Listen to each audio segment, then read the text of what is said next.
마가복음 1장 36절부터 38절까지 말씀 같이 봉독합니다.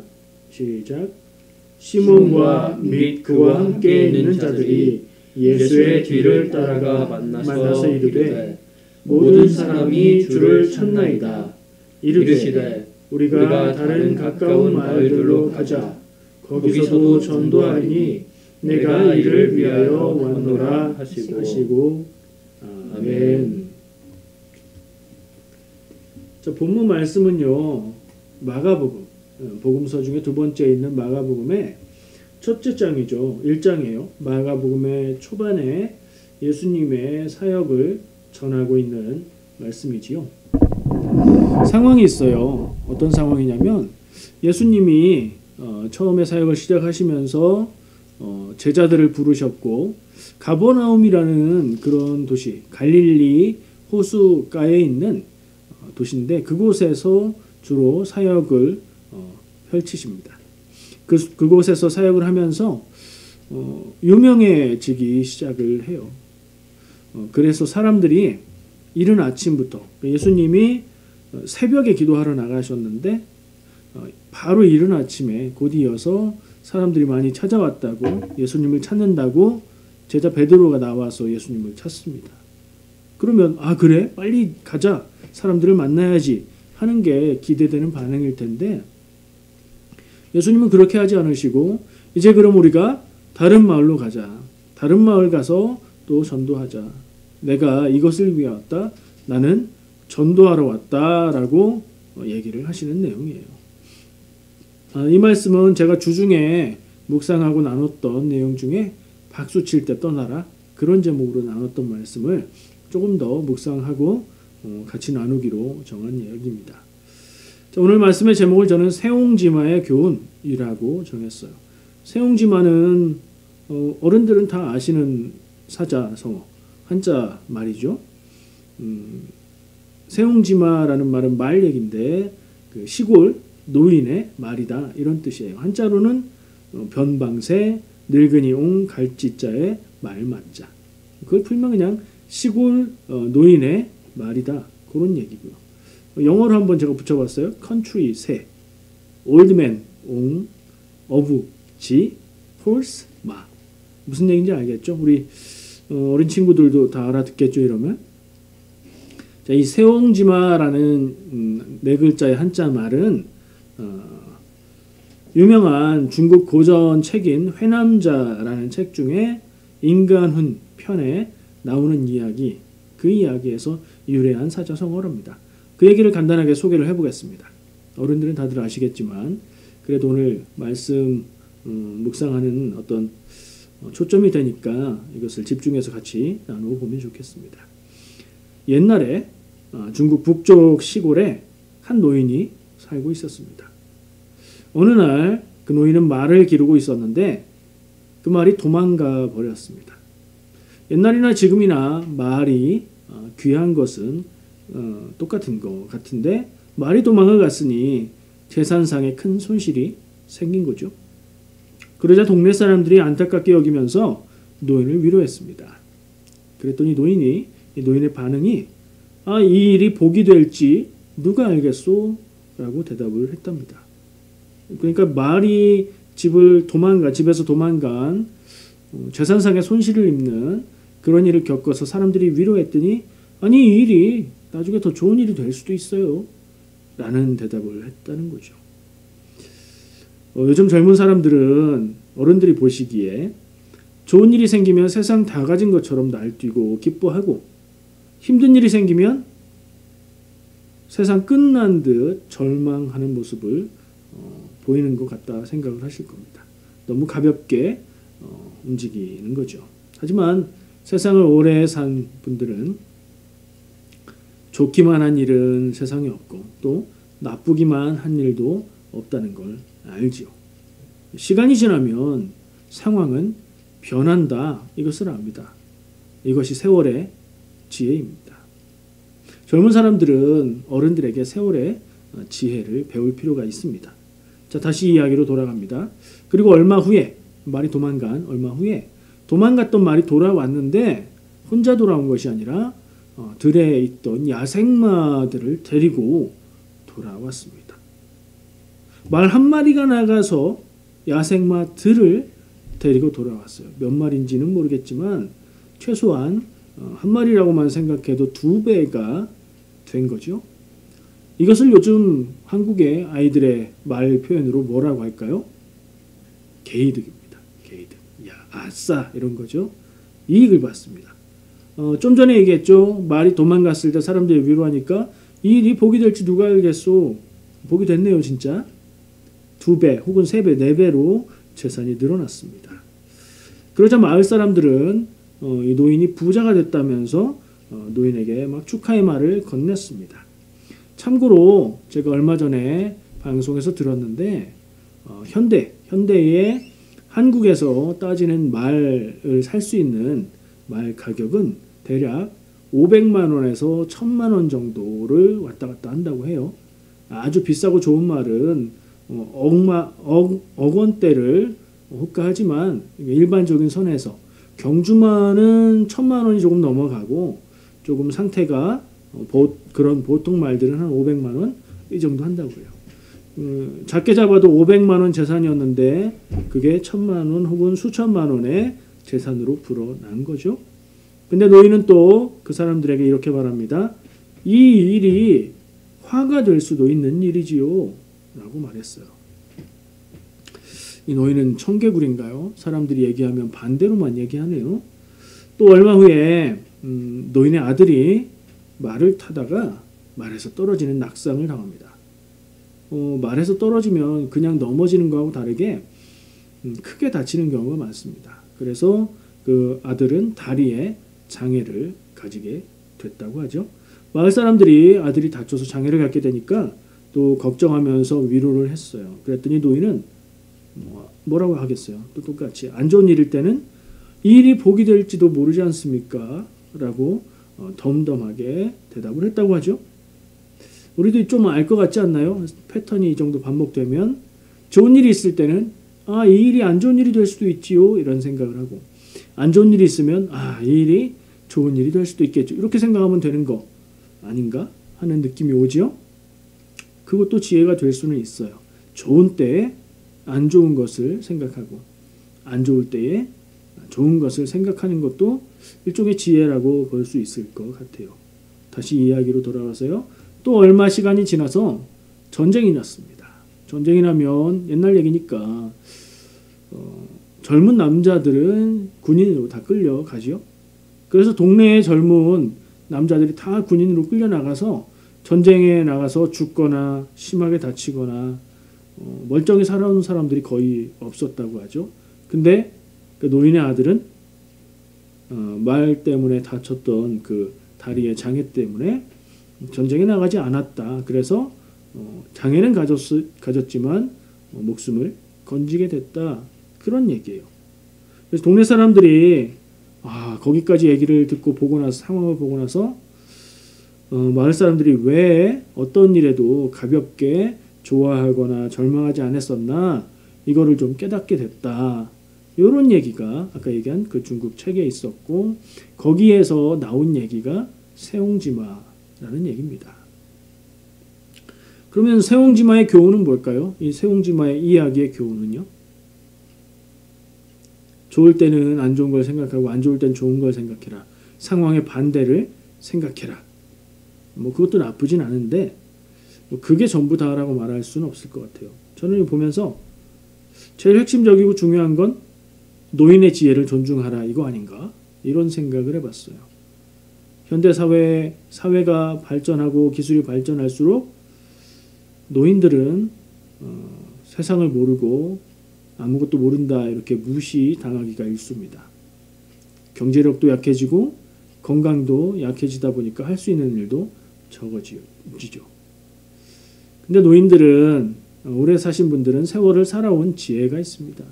젊은이들처럼 어렵다고 절망하고 좋다고 신나서 까불고 그러지 않습니다. 노인들에게 지혜를 배우는 자가 젊으면서도 지혜로운 사람이 될 수 있을 것 같아요. 세옹지마 얘기는 이런 거고요. 자, 모든 이야기, 성경 말씀이든 이 세용지마 같은 어떤 교훈을 주는 이야기든 원래 전하려고 하는 의도가 있겠죠. 세용지마의 이야기를 적은 그 책의 글에서는 뭐 어떤 의도를 가지고 적었겠죠. 사람들은 그 책들을 보면서 또 나름대로 생각을 해서 교훈을 생각할 겁니다. 무슨 얘기냐면 애초에 말할 때나 글을 쓸 때는 의도가 있어요. 교훈이 있고 메시지가 있는데 받아들이는 사람 입장에서 그것을 어떻게 받아들이고 해석하느냐는 제각각 자기 마음대로라는 겁니다. 그러면 원래 책을 쓴 사람들이 그 내용을 다르게 받아들인다고 해서 아니 그건 틀렸고 그건 잘못된 거고 나는 이런 뜻으로 쓴 겁니다 라고 얘기해봐야 소용이 없죠. 사람들이 받아들이는 게 그런 걸요. 예를 들어 볼게요. 우리가 학교 다닐 때 영어의 속담이라고 많이 배웠던 얘기예요. 문장이 이거예요. A rolling stone gathers no moss. 최근에 이거는 옛날 유명한 말인데 최근에 어떤 사람이 이 뒤에다가 말을 붙였대요. 다시 그거 붙여서 읽어볼게요. A rolling stone gathers no moss, but it gains a certain polish. 무슨 말이죠? 구르는 돌에는 이끼가 끼지 않는다. 하지만 구르는 돌은 반들거리는 그 윤기를 얻을 수 있다. 그런 얘기 아니겠어요? 제가 궁금해서 물어봤습니다. 이 구르는 돌엔 이끼가 끼지 않는다. 이 속담의 뜻이 뭐냐고. 왜냐하면 여러분은 뭐라고 생각하세요? 구르는 돌엔 이끼가 끼지 않는다. 구르라는 얘기예요? 구르지 말라는 얘기예요? 어떤 사람은 이걸 구르라는 얘기로 듣고요. 어떤 사람은 구르지 말라는 얘기로 듣습니다. 영어권에서도 정해진 의미가 있는 게 아니래요. 사람들이 각각 상황에 따라서 사람에 따라서 구르라는 말로도 듣고 구르지 말라는 말로도 듣는다고 합니다. 굴러다니지 말고 한 우물을 파야 성공한다. 이런 뜻으로 해석하기도 하고요. 반대로 열심히 굴러다니면서 노력해야 성공한다. 이런 이야기로 듣는 사람도 있고요. 또 다른 의미가 있는데 이건 좀 중립적인 의미죠. 떠돌아다니는 사람은 자유를 갖게 되지만 보호를 받지는 못한다. 자기의 선택에 따른 책임이 있는 거다. 장단점을 말하는 이런 표현들로도 사용한다고 합니다. 여러분은 이 말을 들을 때 어떤 생각을 하십니까? 학교에서 배울 때 무슨 뜻으로 배우셨나요? 어떻게 배웠는지에 따라서 내가 그 이야기가 어떻게 들리는지에 따라서 나의 입장이 어떤지에 따라서 한 이야기가 각각 다른 이야기로 해석되고 들려집니다. 성경 말씀도 그렇습니다. 성경 말씀은 하나님의 말씀이다. 하나님의 진리가 담겨 있다라고 말하지만 그것을 읽고 이해하고 해석하고 받아들이는 사람은 정말 제각각인 것을 발견합니다. 성도들도 신앙을 가진 사람들도 그렇고요.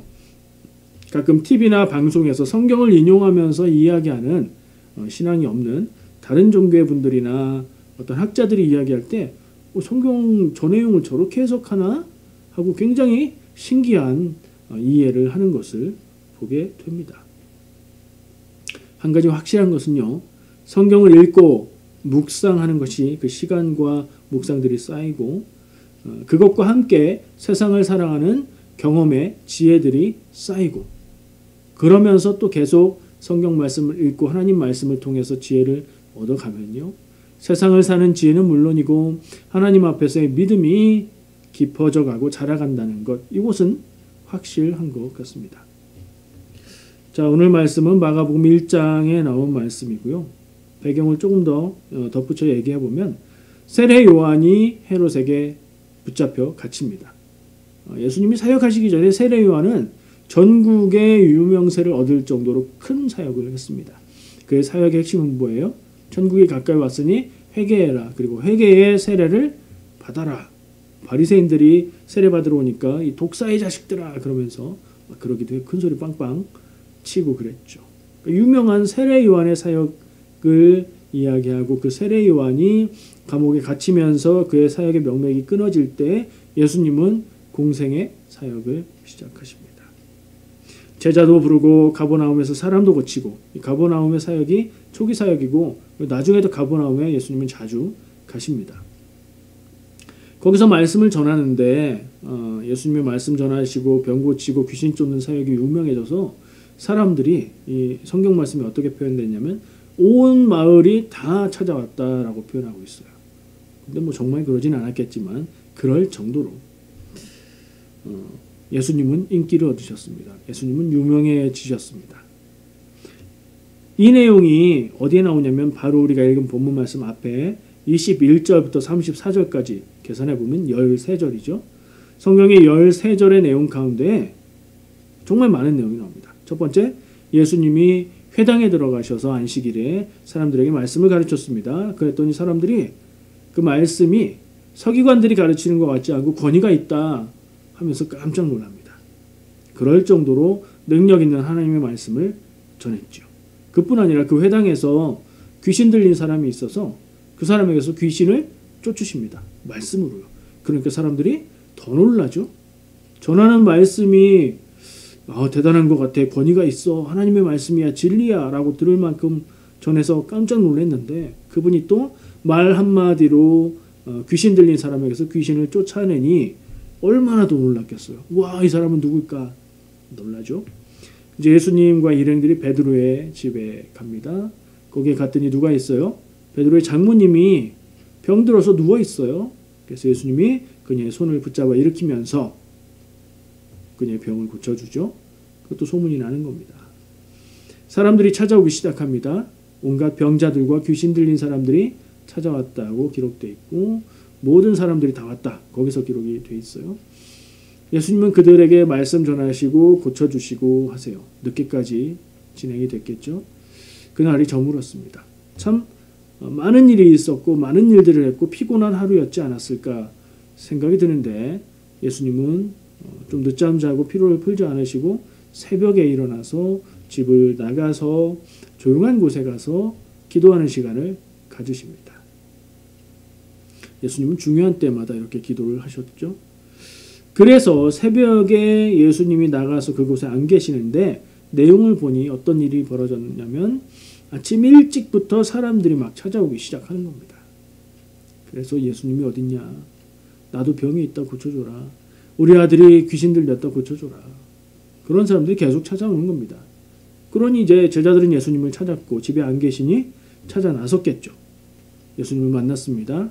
선생님, 마을 사람들이 모든 사람들이 선생님을 찾습니다.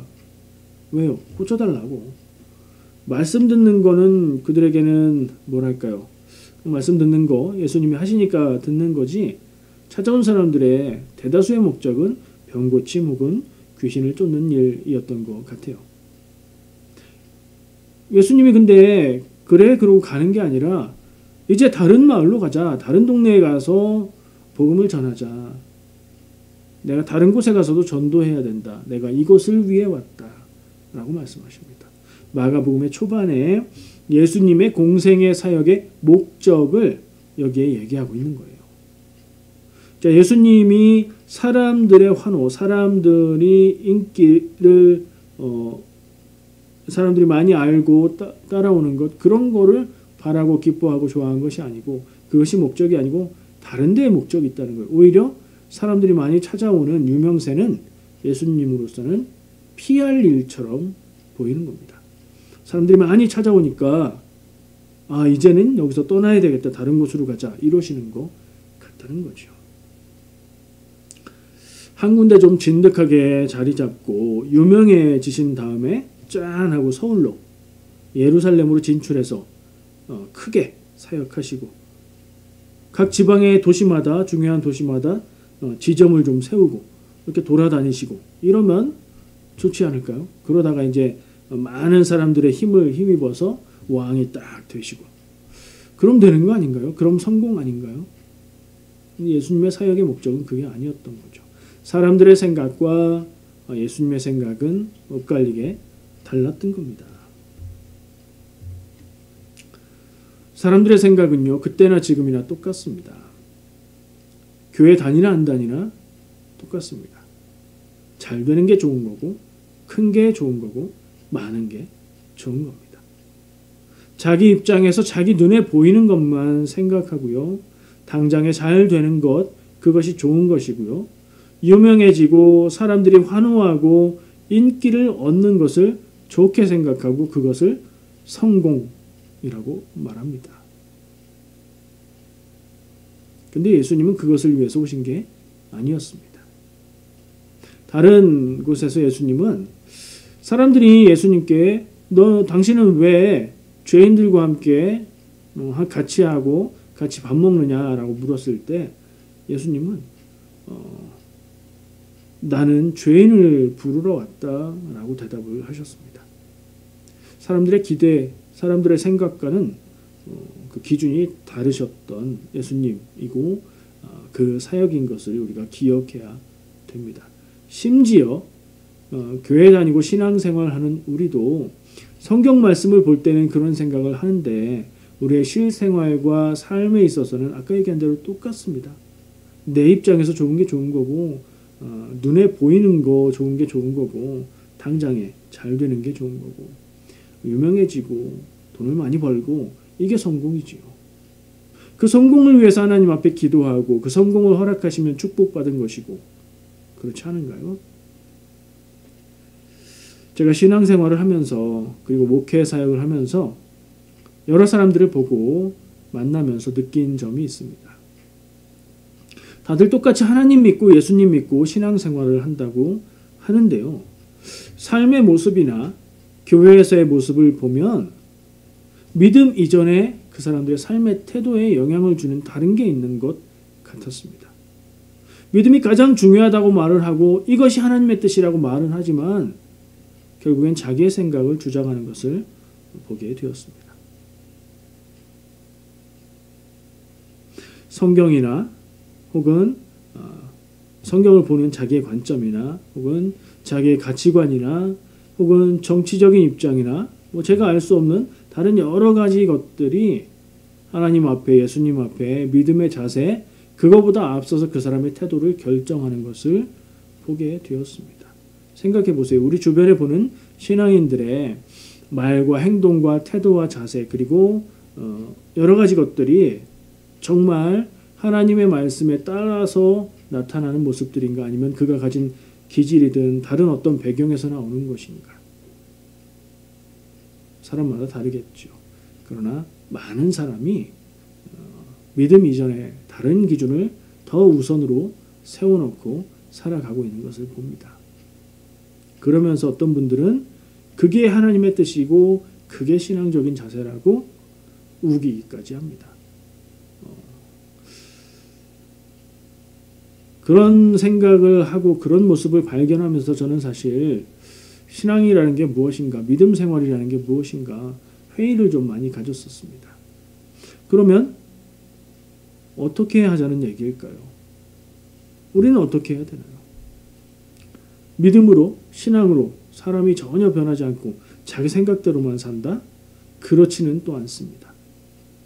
우리가 기대하는 것보다 훨씬 느리고 훨씬 조금씩 변하지만 믿음의 삶을 추구하는 사람들의 인생이 변화되는 것도 제가 본 것이 사실이기 때문입니다. 그 중에 가장 그 변화의 속도를 빠르게 할 수 있는 것은 말씀에 젖어서, 말씀에 빠져서 살아가는 겁니다. 말씀을 거울 삼아, 하나님의 말씀을 거울 삼아 자기를 비춰보고 자기의 부족함을 발견하고 하나님 앞에 그것을 기도하고 그 자신의 부족함의 한계를 극복해 나가는 그런 모습을 보게 되고 그게 가장 빠른 방법인데 말씀에 젖어서 산다는 것이 쉽지가 않죠. 왜냐하면 이전에 나를 푹 적시고 있는 다른 것들이 너무 강하기 때문입니다. 여러분 조개를 사오거나 조개를 잡아서 먹을 때 꼭 해야 되는 게 있죠. 끓여야죠. 익혀야 먹죠. 그 얘기가 아니고 끓이고 익히기 전에 뭐 해야 돼요? 조개가 안에 머금고 있는 모래와 흙과 이런 이물질들을 다 뱉어내도록 깨끗하게 만드는 그 소금물에 담가두는 해감 과정을 거쳐야 됩니다. 막 닦아서 깨끗해 보이는 조개인데 소금물에 담가놓고 몇 시간 놔둬보면 그런 흙들, 이물질들을 뱉어낸 것을 보게 됩니다. 마치 그것과 같지 않은가 하는 생각을 해본 겁니다. 하나님의 말씀, 신앙, 교회 생활 속에 우리가 있지만 더 많은 시간을 세상 가운데 살아가고 있고 신앙을 갖고 살아온 시간보다 혹은 더 긴 시간을 믿음 없이 내 기준을 세우고 살아왔기 때문에 이것들을 빼내고 거기에 신앙의 기준을 세워야 온전한 믿음의 기둥이 서게 되는 겁니다. 그것들을 그냥 놔두면요. 그리고 신앙생활을 하면요.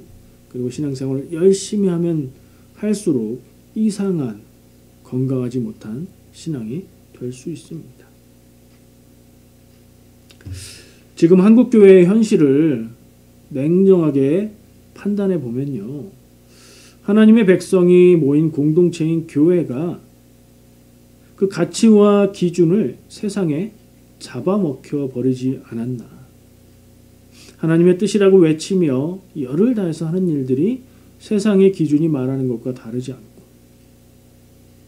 크다고 생각하고 귀하다고 생각하고 추구하는 모든 일들이 세상의 기준과 다르지 않은 것을 발견합니다. 사람이 많고 건물이 크면 큰 교회라고 얘기하죠. 무슨 소리를 하든지 사람이 많이 모이면 그분이 큰 목사님이랍니다. 무엇을 하든지 결과가 좋아야 하고 많이 모여야 잘 된 겁니다. 투자를 하면 투자한 만큼 혹은 그 이상의 효과를 봐야 됩니다. 하나님이 원하시는 모습보다 사람들이 좋아하는 모습을 찾고 또 찾으면서 그것이 전도 프로그램이라고 말을 합니다. 제가 모든 것을 싸잡아서 이야기하는 게 아닙니다. 냉철하게 바라보면 한국교회의 모습과 교회 사람들의 정서 속에 하나님의 기준이 아닌 세상적인 가치가 그대로 똑같이 적용되어 있는 것을 발견하게 된다는 얘기죠. 그래서 어떻게 하자는 겁니까? 다 반대로 하자는 겁니까? 우리 교회는 어디로 가야 할까요? 자, 아까 제가 세옹지마 얘기를 했습니다. 세옹지마 이야기가 왜 제가 생각이 났냐면 오늘 말씀을 예수님의 모습을 생각하면서 제자들이 사람들이 많이 찾습니다. 제자들은 좀 들떴을 거예요. 내가 속한 이 선생님 예수님 랍비가 이렇게 대단한 분이고 이렇게 사람들이 우러러 보는데 하고 신났을 건데 예수님은 딴 데로 가자 이러셨단 말이에요. 마치 세옹지마에서 노인이 좋을 때 안 좋을 수도 있죠. 안 좋을 때 좋을 수도 있죠. 이러는 것처럼요. 그런 생각이 나서 그 이야기를 한번 생각해 본 거고요. 또 그리고 세옹지마의 진정한 교훈이 뭘까? 그리고 거기서 어떤 신앙적인 의미를 찾을 수 있으면 어떨까 하는 생각을 해 본 겁니다. 세옹지마 이야기의 교훈은 뭘까요? 신앙적인 눈으로 여러분의 삶의 지혜를 다 동원해서 이 아까 얘기했던 그 세옹지마 이야기를 듣고 우리가 느끼고 마음에 담아야 될 교훈은 뭘까요? 제가 아까 농담처럼 결론을 냈었죠. 나이 드신 분들의 지혜를 존중해야 된다. 이게 교훈 아니냐고요? 그런 것도 있죠. 제가 저 나름대로 묵상하고 생각한 가운데 그 이야기의 교훈은 이것 같아요. 사람은 앞으로 무엇이 어떻게 될지 알 수 없다는 점입니다. 그걸 극적으로 보여주기 위해서 반대되는 상황으로 연결한 것 같고요. 그럼 그래서 어떻게 해야 되는 것일까요? 사람이 앞으로 무엇이 어떻게 될지 알지 못하니 모든 것을 대비책을 마련해야 될까요? 아니요. 그 얘기가 아니에요. 어떻게 될지 알 수 없으니 사람은 겸손해야 된다는 이야기입니다. 그러니 지금 잘 된다고 교만하지 말고 지금 안 된다고 절망하지도 않아야 하는 거죠. 앞일이 어떻게 될지 모르니까 이렇게 하면 잘 되고 저렇게 하면 안 되고 그걸 알 수가 없기 때문에 그럼 어떻게 해야 되느냐? 어떻게 해야 잘 될까? 여기에 초점을 맞추는 것이 아니라 어떻게 하는 것이 하나님의 뜻인가? 여기에 초점을 맞추어 집중해야 되는 줄 믿습니다. 더 간단한 말로 표현해 볼까요? 성공의 기준을 바꿔야 됩니다. 여러분들 마음속에 담겨있는 성공은 무엇입니까? 세상적인 성공? 내 인생의 성공은 뭐라고 생각하십니까? 내 기준에서 성공, 사람들 기준에서 성공을 인생의 목표로 삼고 신앙의 목적으로 삼으면 건강하지 못한 신앙이 될 수 있습니다. 하나님의 기준에서 성공을 생각하고 그래서 하나님의 뜻을 구하고 순종하자고 하는 그런 말씀을 나누고 싶습니다. 우리가 하나님의 기준에 있어서 성공 자체를 알 수는 없습니다. 그래서 우리는 끊임없이 하나님의 뜻이 무엇인지 물어야 하고 기도를 통해서 성경 말씀에서 삶의 경험에서 찾고 발견해야 합니다.